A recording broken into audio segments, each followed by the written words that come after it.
तो फ़िलहाल अभी हम हैं रुपकुंड लेक में। रुपकुंड लेक की काफ़ी सारी स्टोरीज़ पॉपुलर हैं और इसे मिस्टीरियस लेक भी कहा जाता है। जो सबसे पहले ये माना जाता था कि रुपकुंड लेक में जापानीज़ सोल्जर्स आए थे और सेकेंड वर्ल्ड वॉर के टाइम पे ही ये यहाँ हेल स्टॉर्म्स की वजह से उनकी डेथ हो गई थी और ये कंकाल उन्हीं के हैं। बट फिर 2000 के आसपास कार्बन डेटिंग हुई और ये पता लगा कि ये कंकाल 800 AD के आसपास के हैं। और फिर जो रीसेंट स्टडी है उसमें ये पता लगा कि यहाँ 2 जेनेटिकली डाइवर्स कंकाल हैं जिनके बीच का एज डिफरेंस ऑलमोस्ट 1000 साल है अभी भी, लेकिन इसका मिस्ट्री पता नहीं है।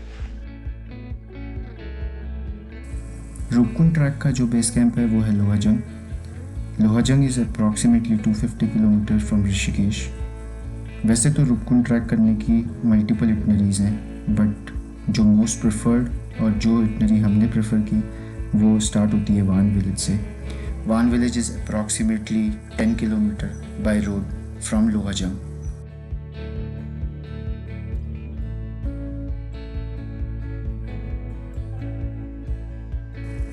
अप्रॉक्सीमेटली अराउंड 10 AM हम लोगों ने अपना ट्रैक स्टार्ट किया वान विलेज से। एंड आज का हमारा प्लान है गैरोली पाताल में कैंप करने का। One of the most significant place to visit in Wan village is Shri Latu Devta temple. यह माना जाता है कि ये टेम्पल साल में सिर्फ एक बार खुलता है और उस दिन जो पुजारी इस मंदिर में पूजा करता है उसकी आंखों में भी पट्टी बंधी हुई होती है।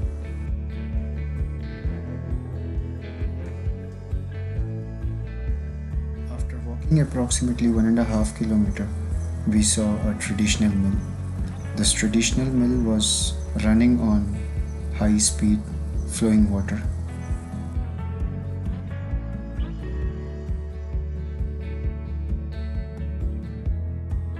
After walking for approximately 1 hour, we reached a place known as Ran Ki Dhar. Ran Ki Dhar is usually the first stop in the Rupkund trek. After this, the descent starts towards Neelganga.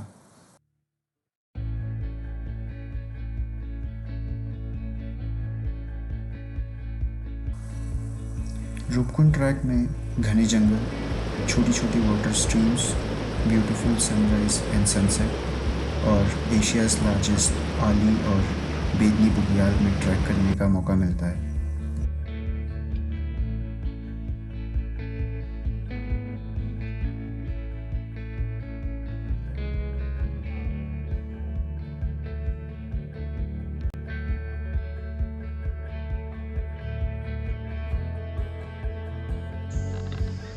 Nilganga से almost 1.5 घंटे track करने के बाद हम लोग गैरोली पाताल पहुंच गए और ये हमारे कैंप है। आज हम यहीं स्टे करेंगे। मौसम भी ख़राब हो रहा है। कल का हमारा प्लान है कि हम लोग या तो पाताल नचौनी निकलेंगे या फिर भगवा बासा निकलेंगे। वो डिपेंड करेगा कि किस स्पीड से हम लोग चलते हैं। और फिर उसके आगे हमारा रूपकुंड और फिर उसके बाद सीला समुद्र होते हुए दोदांग होते हुए रौटी पास।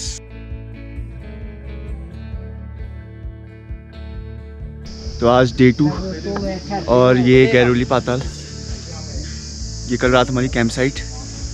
आज मौसम थोड़ा क्लियर हो गया, हमें त्रिशूल पर्वत भी दिख रहा है। और इस जगह से बेसिकली 2 रास्ते जाते हैं। एक रास्ता जो ये है, ये जाता है अली बुग्याल के लिए। अली बुग्याल और बेदनी बुग्याल एशिया की सबसे बड़े बुग्यालों में से एक हैं। और एक रास्ता जो है वो ऊपर की तरफ चला जाता है, जो जाता है बेदनी बुग्याल के लिए डोलिया धार होते हुए।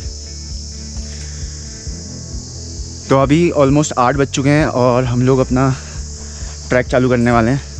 आज का हमारा टारगेट है पाताल नचौनी, जो कि यहाँ से अप्रॉक्सीमेटली 10 किलोमीटर के आसपास है।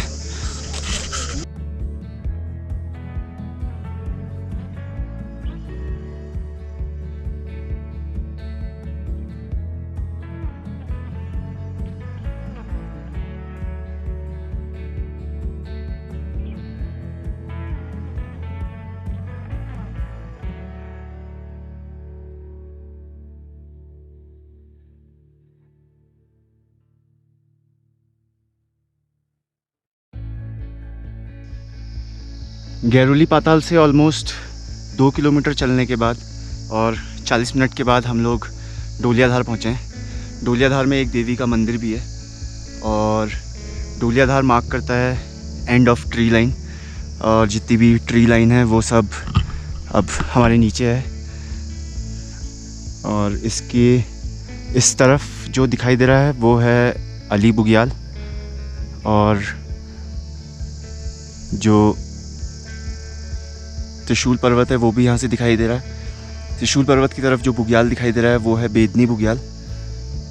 और अब हमें बेदनी कुंड होते हुए घोड़ा लटौनी की तरफ जाना है।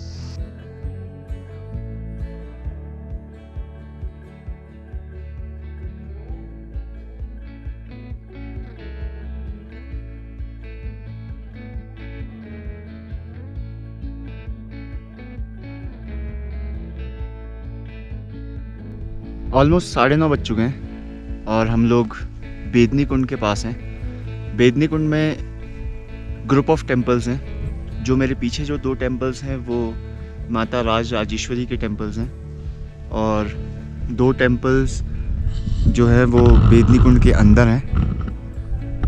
और बेदनी कुंड को रिलीजियस पर्सपेक्टिव से बहुत ज़्यादा पवित्र माना जाता है। कहते हैं कि जब राजजात यात्रा होती है तो लोग इसी पानी से स्नान करके आगे बढ़ते हैं। बेदनी कुंड में माउंट त्रिशूल और माउंट नंदा घुंटी के रिफ्लेक्शंस भी देखे जा सकते हैं। और अभी हम लोग थोड़ी देर यहाँ पर रेस्ट करने वाले हैं और इसके बाद फिर हम लोग अपनी जर्नी आगे को घोड़ा लटौनी और पाताल नचौनी की तरफ कंटिन्यू करेंगे।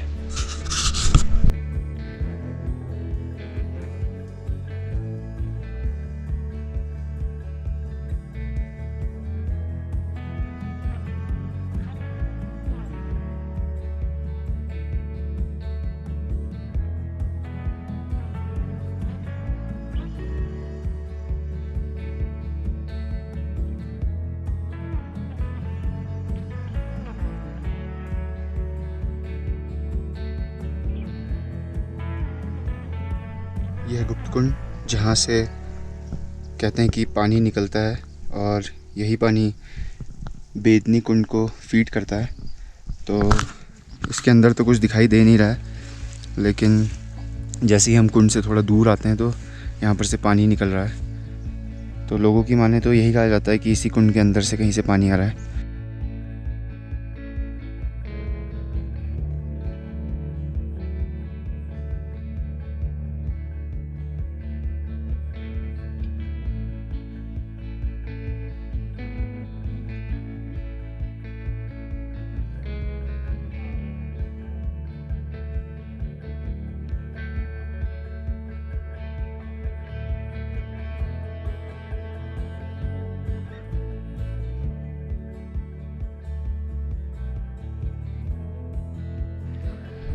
बेदनी कुंड की पूरी चढ़ाई क्रॉस करने के बाद हम लोग इस रास्ते से ऊपर आए, और ये वो जंक्शन पॉइंट है जहाँ पर एक रास्ता अली बुग्याल से आता है। ये रास्ता अली बुग्याल से आता है, और जो ये चढ़ाई वाला रास्ता है ये बेदनी कुंड से आता है।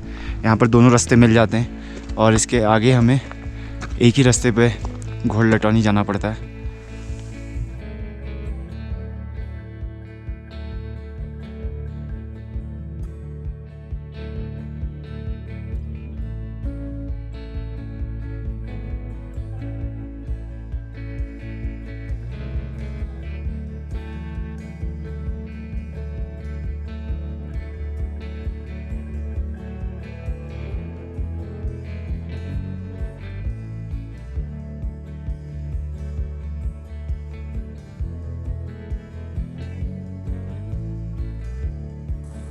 After walking approximately 5 km, we reached Ghoda Latoni, and as expected at higher altitudes, the weather started getting dark with chances of rainfall and thunderstorms.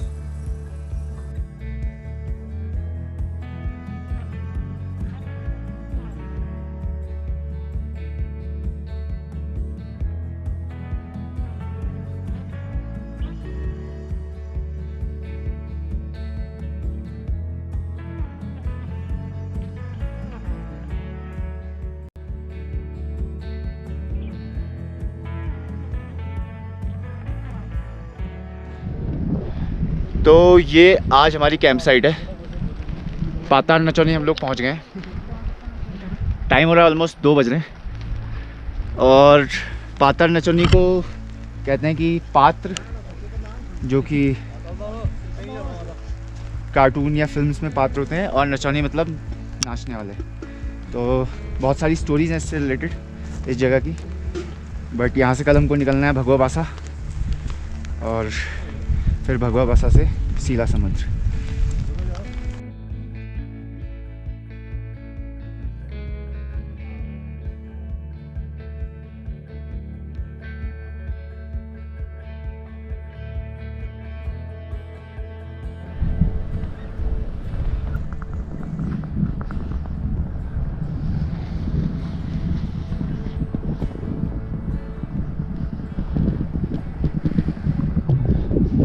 Early morning views पाताल नचौनी से।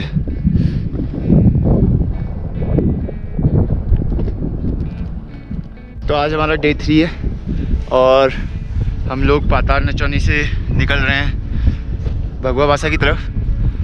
पैकिंग हो चुकी है ऑलमोस्ट सारी की सारी, और ब्रेकफास्ट हो गया हमारा, और अब हम लोग ऑलमोस्ट निकलने वाले हैं। यहाँ से 6 किलोमीटर है अप्रॉक्सीमेटली केलवा विनायक, और लेकिन खड़ी चढ़ाई है तो कम से कम 2 घंटे एवरेज स्पीड से लग ही जाते हैं।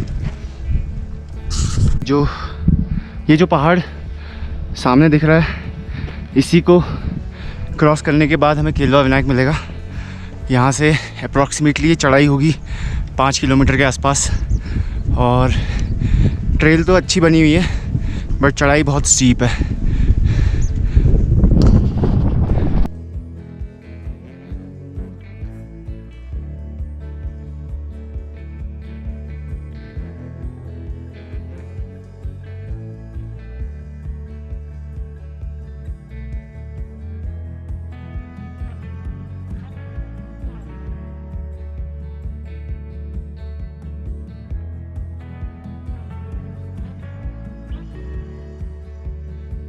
ऑलमोस्ट 40 मिनट बाद हम लोग कुछ 3 किलोमीटर के आसपास कवर कर चुके हैं, और ये जो नीचे ट्रेल दिख रही है, इसी ट्रेल से हम लोग ऊपर आए, और यहाँ से भी ऑलमोस्ट 1.5 किलोमीटर के आसपास हमें चलना है।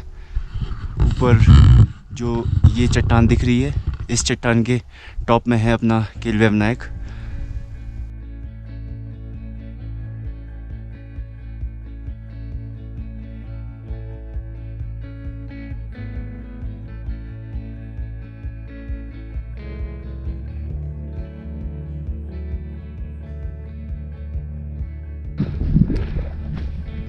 यह है केलवा विनायक मंदिर।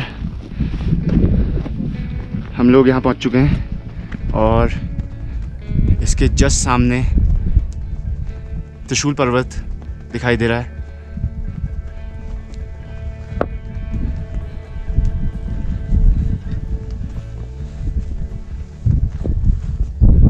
नंदा घुंटी फिलहाल बादलों की वजह से छुप गया है, पर यहाँ से ऑलमोस्ट पूरी रेंज दिखाई दे रही है। सामने चौखंबा भी दिखाई दे रहा है, हाथी घोड़ा पीक।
तो आज हमारा डे 4 है। सुबह के 7:15 बज रहे हैं। हम लोग यहाँ से निकलने वाले हैं भगवा बासा से। आज की सुबह हमारी एक टिपिकल सुबह की तरह थी जो पहाड़ों में होती है, जिसमें रात में ठंडा हुआ और ओस गिरी। रात में इतना ठंडा था कि ओस जम भी गई है टेंट के ऊपर। और सुबह का व्यू तो लेकिन काफ़ी वर्थ इट है, क्योंकि नंदा घुंटी और त्रिशूल पर्वत हमें बिल्कुल सामने दिखाई दे रहे हैं। और आज का प्लान हमारा है शीला समुद्र में कैंप करने का। शीला समुद्र पहुंचने के लिए हमें यहाँ से रूपकुंड जाना होगा, जो कि अप्रॉक्सीमेटली 3 किलोमीटर है। उसके बाद हमें 500 मीटर जुनारगली चढ़ना होगा, और फिर 500 मीटर जुनारगली चढ़ने के बाद हमें 6 किलोमीटर का डिसेंड लेना पड़ेगा, जिससे हम लोग शीला समुद्र पहुँच जाएंगे। शीला समुद्र जो भगवा बासा का एल्टीट्यूड है उससे लो है। इस एल्टीट्यूड से लो एल्टीट्यूड पे हमें जाना है। तो जस्ट अब 15 मिनट के अंदर हम लोग अपनी ट्रैक जर्नी शुरू करने वाले हैं डे 4 की।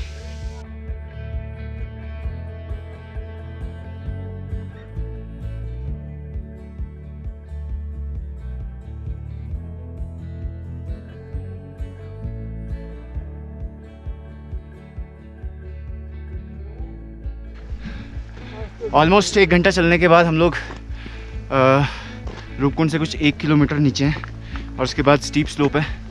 तो हम एक्सपेक्ट कर रहे हैं कि ऑलमोस्ट आधे घंटे के आसपास हमें लगेगा रूपकुंड पहुंचने में। बट यहाँ की सीनरीज बहुत ही बढ़िया है।